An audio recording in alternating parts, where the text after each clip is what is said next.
तो चलिए अब हम लोग देखते हैं विद्युत द्विध्रुव के कारण विद्युत क्षेत्र की तीव्रता और कंडीशन है किसी भी स्थिति में।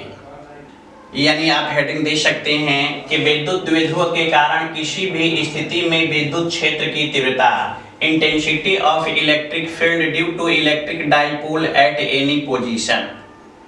तो आप चित्र में देख सकते हैं कि यहाँ पर एक विद्युत द्विध्रुव है जिसमें -q तथा +q आवेश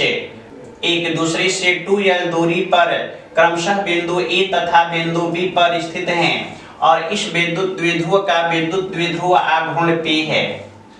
इस विद्युत द्विध्रुव के मध्य बिंदु से r दूरी पर एक बिंदु P है जहां बिंदु P और इसके मध्य बिंदु को मिलाने वाली रेखा इसके अक्ष के साथ थीटा कोण बना रही है और बिंदु P पर ही निकालना है परिणामी विद्युत क्षेत्र की तीव्रता। हमने कहा कि consider an electric dipole in which -q and +q charge particles are placed at distance 2l from each other and the electric dipole moment of this electric dipole is P. We have to find the intensity of electric field at point P, which is situated at distance r from the center of electric dipole, where the straight line joining center of electric dipole to the point P makes an angle theta with the axis of electric dipole। यानी कुल मिलाकर हम लोग कह सकते हैं कि मान लिया जाए एक विद्युत द्विध्रुव है जिसमें -q तथा +q आवेश एक दूसरे से 2l दूरी पर स्थित हैं और इसका विद्युत द्विध्रुव आघूर्ण P है। इस विद्युत द्विध्रुव के मध्य बिंदु से r दूरी पर एक बिंदु P है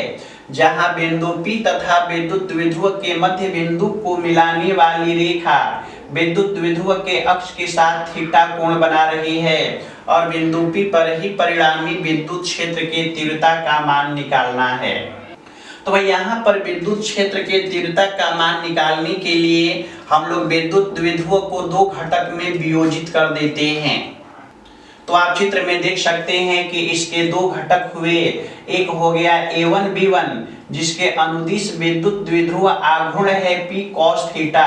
जबकि दूसरा वाला है A2 B2 जिसके अनुदिश विद्युत द्विध्रुव आघूर्ण है P sin थीटा। और अब यदि हम लोग इसके घटक A1 B1 की बात करें तो आप चित्र में देख सकते हैं कि A1 B1 और बिंदु P सब एक सीध में हैं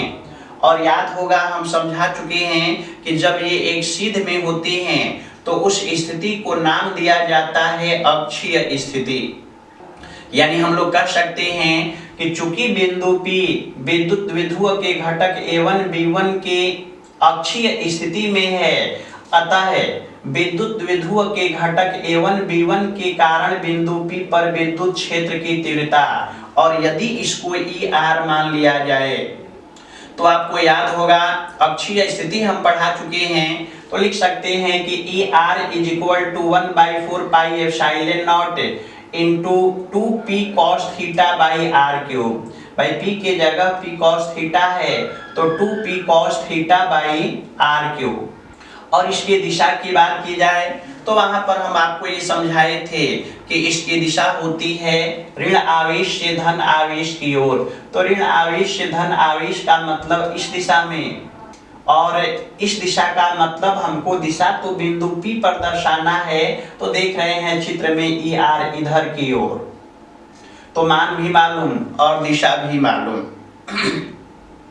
अब यदि इसी तरह से इसके दूसरे घटक A2 B2 को ध्यान दिया जाए तो इसके अनुदिश विद्युत द्विध्रुव आघूर्ण P sin थीटा है और आप देख सकते हैं कि बिंदु P और इसके मध्य बिंदु को मिलाने वाली रेखा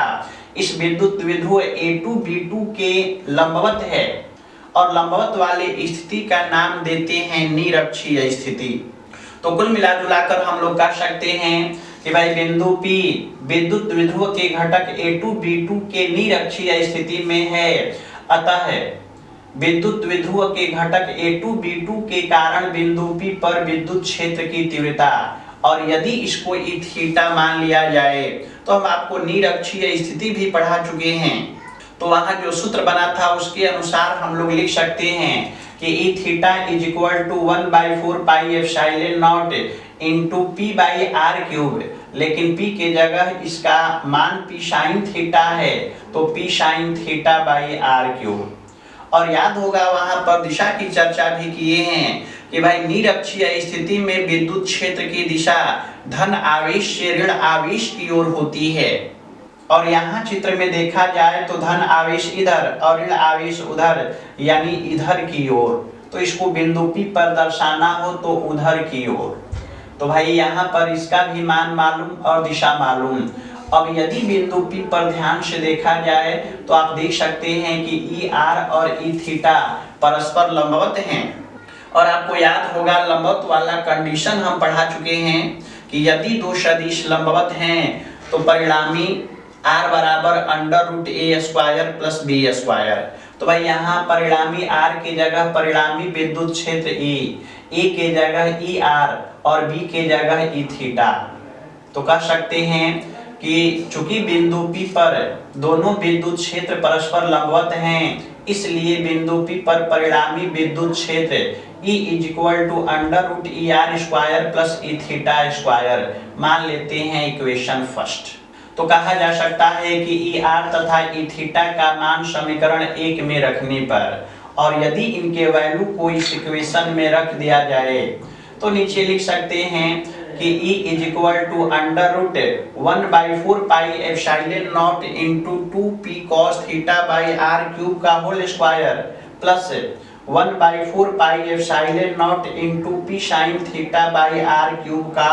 होल स्क्वायर। और अब देखा जाए तो 1/4 pi epsilon not p by R cube यह दोनों में है, तो भाई इसको कॉमन लेंगे। और जब कॉमन लिया जाए तो लिखा जा सकता है कि E equal to under root 1/4 pi epsilon not into p by R cube का होल स्क्वायर इंटू ब्रैकेट में लिख सकते हैं 2 cos थीटा का whole square plus sine theta का होल स्क्वायर। और यहाँ रूट में है और स्क्वायर भी है, तो 1/4 pi epsilon not p by R cube बाहर निकलेगा। तो भाई बाहर निकलेगा तो लिखा जा सकता है कि परिणामी विद्युत क्षेत्र E equal to 1/4 pi epsilon not into p by R cube, और ब्रैकेट में बच गया अंडर रूट 2 cos थीटा का whole square plus sine theta का होल स्क्वायर। और यदि इसको सॉल्व किया जाए तो हम लोग लिख सकते हैं कि E equal to 1/4 pi epsilon not into p by R cube under root 4 cos square theta plus sine square theta. और पुनः लिखा जा सकता है भाई 4 cos स्क्वायर थीटा है तो लिख सकते हैं 3 cos square theta plus sine square theta. यानी हम लोग नीचे लिख सकते हैं कि E equal to 1/4 pi epsilon not into p by R cube under root 3 cos square theta plus cos square theta, और पहले से है प्लस साइन स्क्वायर थीटा। और आप जानते हैं कि sine square theta plus cos square theta is equal to 1, तो उसके जगह यदि 1 लिख दिया जाए तो आपका सूत्र बनकर तैयार हो चुका है कि परिणामी विद्युत क्षेत्र E is equal to 1/4 pi epsilon not into p by R cube under root 3 cos square theta plus 1। तो ये था किसी भी स्थिति में परिणामी विद्युत क्षेत्र की तीव्रता। और अब यदि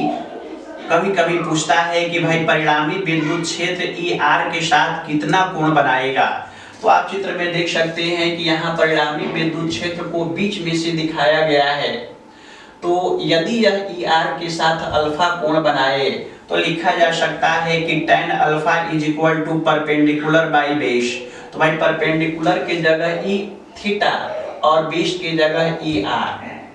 तो लिख सकते हैं कि tan alpha is equal to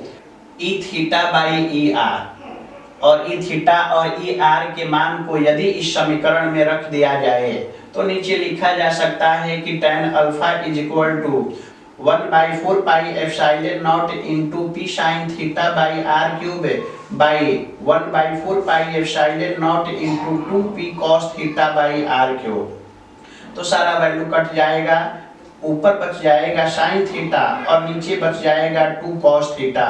यानी नीचे लिख सकते हैं कि tan alpha is equal to sine theta by 2 cos theta. और आप जानते हैं कि sine theta by cos theta is equal to tan theta, यानी लिखा जा सकता है कि tan alpha is equal to tan theta by 2। तो यहाँ से हम लोगों ने देखा कि परिणामी विद्युत क्षेत्र की तीव्रता E is equal to 1/4 pi epsilon not P by R cube √3 cos square theta plus 1, और यदि यह ई आर के साथ अल्फा कोण बनाए तो tan alpha is equal to tan theta by 2। तो ये था विद्युत द्विध्रुव के कारण किसी भी स्थिति में विद्युत क्षेत्र की तीव्रता, intensity of electric field due to electric dipole at any position. Like करना, शेयर करना तथा सब्सक्राइब करना।